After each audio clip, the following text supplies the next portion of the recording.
Hello everyone, welcome back to Obeyno. This is the captain again. As you can see in the background, what we're going to be taking a look at today is a game called Don't Starve. It's currently in beta status. As a lot of indie games these days, here it is doing where you can pre-order, kind of play along with the betas as they come out. They are very good about patch notes, working with the community to fix things that are serious issues. As you can see down in the corner, just directly on the main menu, it'll tell you exactly when the last build was, when the next update will be. So I mean, it's been great so far as expectations and that sort of thing go. The thing that sets this apart is it's a big trend these days to be using kind of the whole gathering resources, crafting. Minecraft kind of started that off here. I know a lot of games like Terraria, things like that have come out that have utilized that. This kind of goes in the opposite direction as a lot of those. Most of them are kind of designed to, I don't know, maybe play on people's nostalgia. It's always a lot of 8-bit, a lot of very primitive graphics. They've went with a very hand-drawn style, and you'll see kind of the extent of it in a moment. It reminds me a lot of like Edward Gorey or Tim Burton. It's very much a hand-drawn kind of paper cutout style here. So let's go ahead and get started and take a look at it. I didn't know I had a save file in here already. Oh, actually, I did not have any idea what these differences are. This was a recent update. I actually haven't seen the adventure mode. I'll go with sandbox. I think that's what I was running before. To start with, you actually have these different characters, and they're unique in the kind of abilities that they have. He just says he grows a magnificent beard. He also has access to a couple of certain items. I think one of them is a little like idol you can build that will let you regenerate yourself. And then the fire starter, I've been playing a lot as her here. Basically, the fire starter is immune to fire damage, as well as starts fires in the dark automatically. As I'll show you in just a second here, that's a huge deal because usually you have to build a fire to kind of keep yourself safe at night. She will automatically start a fire whenever she gets into a dangerous area. So as this is pulling up, this is a completely randomly generated world. Every time you play, it will actually completely restart that. One interesting thing about this that isn't used by other games like this in this kind of genre is that the deaths don't actually delete the game, don't respawn you. A death is permanent. You lose everything you've earned up to then as far as items themselves. But what it does is it actually has kind of like an account-based progress. So as you saw, there's different characters. When I pull this up here, here's a mysterious gentleman who kind of starts you off. And as you can hear, they talk in kind of this odd harmonica kind of a sound.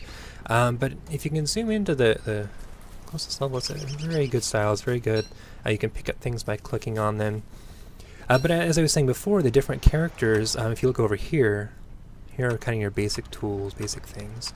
As you're kind of playing along, and it looks like I may have lost what I've developed so far, but you actually unlock these things. So this, as you can see, the alchemy engine, the science machine first off is kind of the core of that, so that's what you want to build, kind of one of the first things you want to build as soon as you kind of get yourself more established and are surviving. Basically that lets you unlock new recipes. You kind of feed random things. Built things give you more, certain things give you more or less, and it gives you back these science points which you use to actually unlock new recipes. After you die, it actually does not reset these points. So it's kind of, even if you die, even if you feel like you're not making progress, if you're dying a lot, you're still working towards unlocking more stuff and unlocking more characters as things go along. Your kind of a game itself levels up outside of the individual characters. So to start with, let's go around. See, all the recipes are kind of on this side. It doesn't have anything as complex as like the Minecraft kind of style of building. But what you have here is, as you can see, start with an axe. And you kind of work your way up to making something where you can kind of sustain yourself, excuse me. So as you can see, I'm kind of working, collecting some ingredients. I'm going to need to find a tree soon. So I'm able to start a fire here. Just cut this down. Excuse me, I have to hold for that.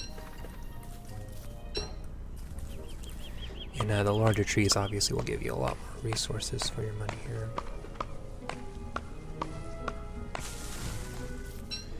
Here we go, and as you can see down here, this axe itself, it has a durability on it, a lot like most other games that have this kind of style do. So you do kind of have to keep gathering, keep building stuff to continue maintaining.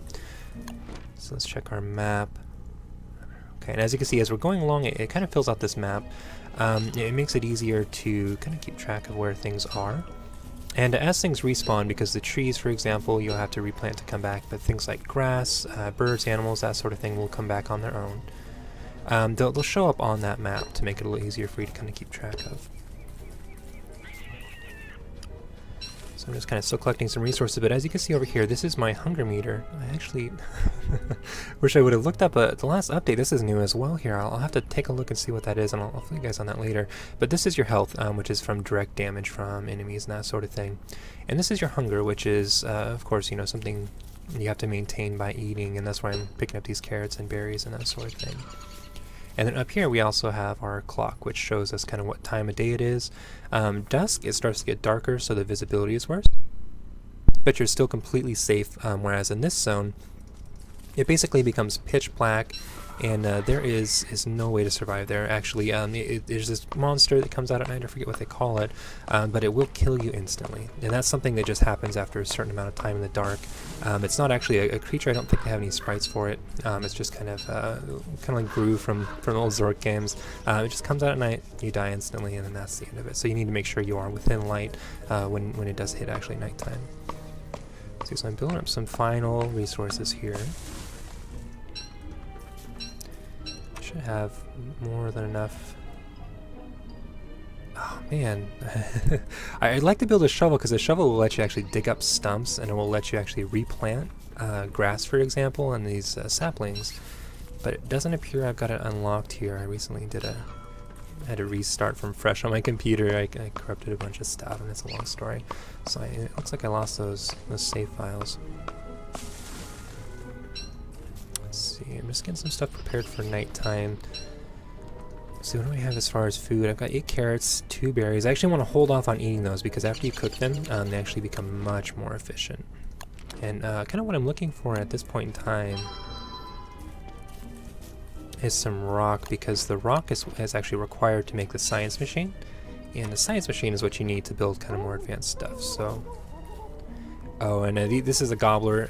It's very difficult to catch, and you kind of need other tools for it, but it actually will eat, for example, if you plant a lot of berries, make like a little berry grove to try to farm, that will actually come and eat some of them to kind of make it a little bit more difficult, so you don't end up getting into a situation where there's, you know, just no longer any danger at all. But yeah, anyways, a science machine that you build, which requires gold as well as wood and rocks, will let you actually do that research that you need. So you basically feed it items, you get research points, you use that to unlock other items, and that will let you build that. And then again, after you die, you can actually continue building that with your next character. So it kind of builds up, and it kind of snowballs from there. So as you can see, we've hit the kind of dusk period. Everything is kind of a little bit darker over there. I don't think you can get to me at all, but that's a spider. One of the creatures here you'll kind of be fighting. And actually, there's some gold over there, so if I can get over there, that would be great. Because the rock is actually different from this flint I'm picking up as well. The flint is just for tools. The rock will let me build things like a more permanent campfire and that sort of thing. So I wonder which way I'm going to need to go to get over there. Maybe go up a little bit here.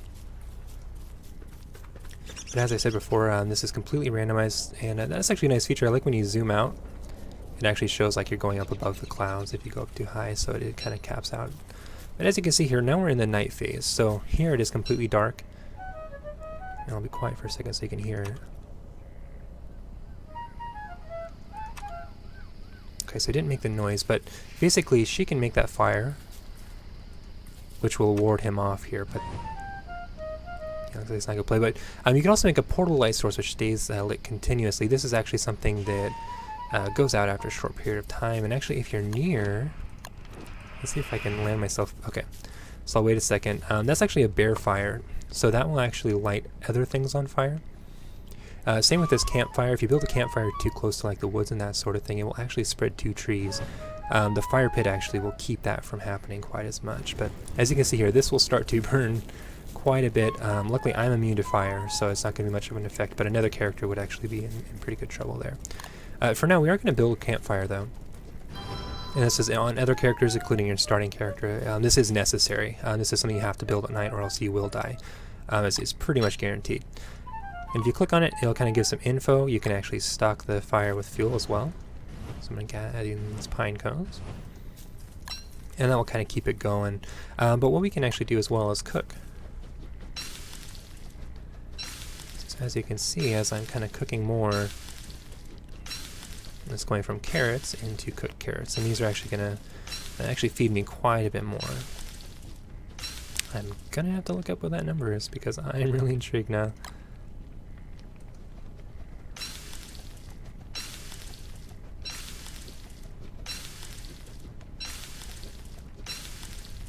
Okay, so I'm just going to wait out the night for now here.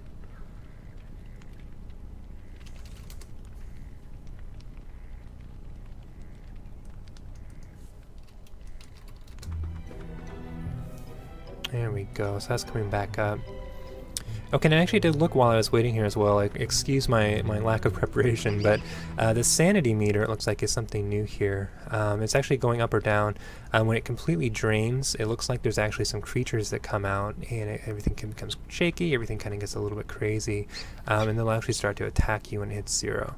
So it looks like doing scary things will cause that to decrease. So things like eating, looks like stale food, attacking certain monsters like spiders, dusk and night will slowly actually bring that down.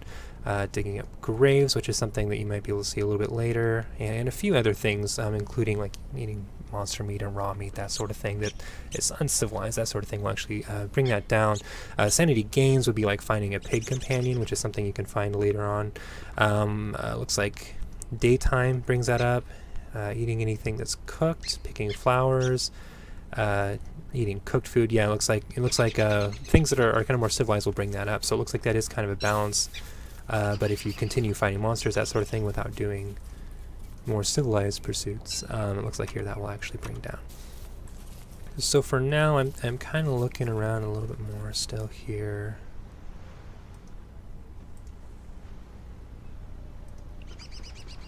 Okay.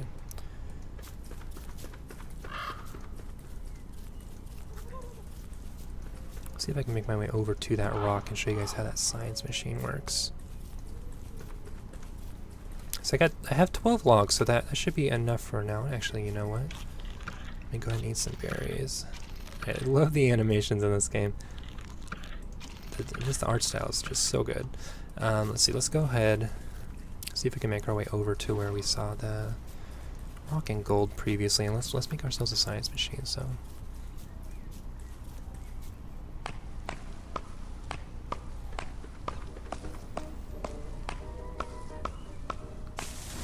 and as well as berries and that sort of thing, you can actually also do some limited hunting. There's actually some things in here. Survival. Yeah, it looks like actually, first off, I'm going to make myself a backpack, which gives me a bunch more storage over here. After I collect some more grass as well, I can show you guys you can actually do like a trapping kind of a thing. And you can catch like the rabbits. I actually haven't seen... There's another thing that will hurt me. Oh, man. This is not a good place to be, apparently. And the reeds are used for something other than the grass too. They're completely two separate ingredients. But as I was saying, you can actually hunt. Oh, cool! I can get frog legs from that. Well, that's great. But you can actually do hunting of birds as well. It's something you have to unlock down the line. You can use a bug net to catch like fireflies, which help you provide light at night. And you can actually make like a miner's helmet, which will help keep things lit at night. So there's a bunch of stuff you can do, and they're continuously adding stuff. As I said before, the sanity meter was something that was actually new since the last time I had played it, as well as the reeds and that sort of thing have been added in since then too. Well, it looks like we might not be going over to the other side here with the rocks and all that. Maybe I should head a little bit more inland. This is a huge patch. These are kind of like the equivalent of like Minecraft biomes. They're large chunks that are a certain category of things. Let's get some more frog legs while we're at it. Oh, that came out of nowhere and totally saw me.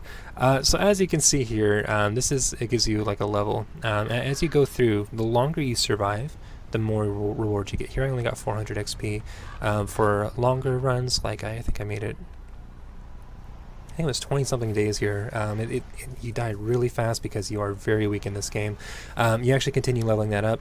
Here we have the next reward, which is another unlockable character. You can actually retry, and so you can actually save these worlds. So you can continue working in the same world. The plants and enemies, that sort of thing, can sometimes respawn, but it's something that for the most part, will be kind of all the same biomes, same layout of the island, and you can continue playing on that rather than starting a new one. Either way, whether you start a new island or you or continue with your old one, that progress still continues between the two. In the settings, of course, we have, it's a little bit wonky here. The display's odd. Some of the resolutions aren't supported. I know a lot of people aren't even presented with the option for full screen. So I mean, there is quite a bit that you can look at here that you can obviously see it is still in beta status, excuse me. But it's a great game so far. I've had a ton of fun with it. I will make another video in the future to show you guys that Science Machine and the Alchemy Machine, excuse me, a little bit later. But for now, you can actually go and pre-order this on Steam, or it's actually available directly in browser for Chrome, if you find that out as well. I will go ahead and leave a link in the description of the Steam page. I think it's the easiest way to install that and get that going. And if you guys want to check it out, it's on sale now for $11 and something cents. It will be $14.99 when it comes out. But I hope you enjoy the video here. Apart from that, you can always like us on Facebook, get updates when new videos go up, when new streams come out here, whenever I'm doing any live streaming. And also, we also have a Twitter page that you can follow as well, which have those kind of more basic updates. And please do give us a call at 2ObeyGnome. Give us a call, leave any comments on the video that you just watched, recommendations for future videos, news tips, that sort of thing, anything you want to see me talk about, or just sing me a song, tell me a story, whatever you want to do to your heart's content. The best clips will make it at the end of the week on the Friday video, so be sure to leave a username or name in that as well. Apart from that, I have been the captain here with ObeyGnome, and please do have a great rest of your day.